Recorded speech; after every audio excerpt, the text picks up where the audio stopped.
Good afternoon, children. How you doing? Good. Um, I'll be reading this book, One Million Man and Me. It's a very inspirational book. It's a little girl that actually participated in the 1 million match that took place in 1995 because African Americans were going through a lot of political discrimination, economic discrimination, as well as social discrimination. The 1 million match was headed by Minister Louis Farrakhan, and they addressed other issues.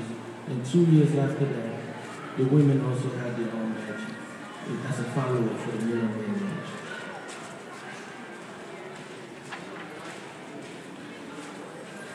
It goes like this. My cousin, who married, said, no girls were allowed, but daddy took me. Our bus rumbled through the ebony night, my head struck into daddy's warm chest. Until pink daylight rolls around and the driver called Washington, D.C. Like a quilt of moving peas, we walked together singing songs that made my heart dance. We stood tall and proud as mighty oaks, and men, and daddy called me. They came to make changes.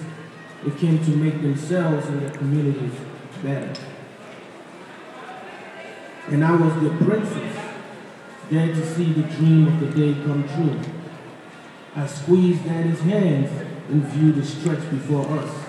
1 million black men, 1 million black kings. Happiness glowed in daddy's eyes. Tears shone too. Daddy lifted me on his shoulder as voices rang around.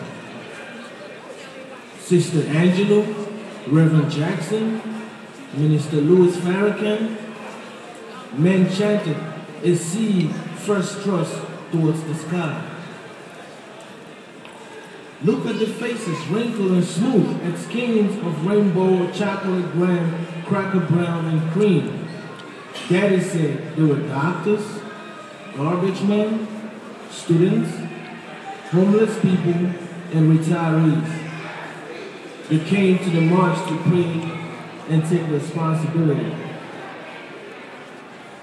Everywhere I look, father and son, friends and strangers clap hands in unity. Their faces filled with pride, their hearts swelled with hope. I held my head a little higher. Daddy said, the mid-school and join in purpose of peace. Drum's thumb, I felt the magic, and I held my head a little higher. Someone called for men and gave the answer. Dollars for a new future flowed overhead of a green river. Daddy put me down, and my heart pounded as I listened to the sound of men around me, to the slap of hands saying hello to the boom of laughter. The roar of speakers echoed in my ear as powerful words traveled up in the skies and back. I watched Daddy nod and smile at everyone he passed. I asked if I knew them. He said no. Didn't have to. They were just his brothers, and they're here always. I always sign bright with bold letters. I'm a man. I'm 1 million. I saw a long pool that sparkled in the sunshine like glass. Daddy said it was made of things and wishes. I looked at men unite in the strong. I clenched my eyes as tightly as I could. What do you wish for me? Daddy asked when I opened them. I knew I couldn't tell him because my dreams wouldn't come true. I just smiled and looked at him, and he understood.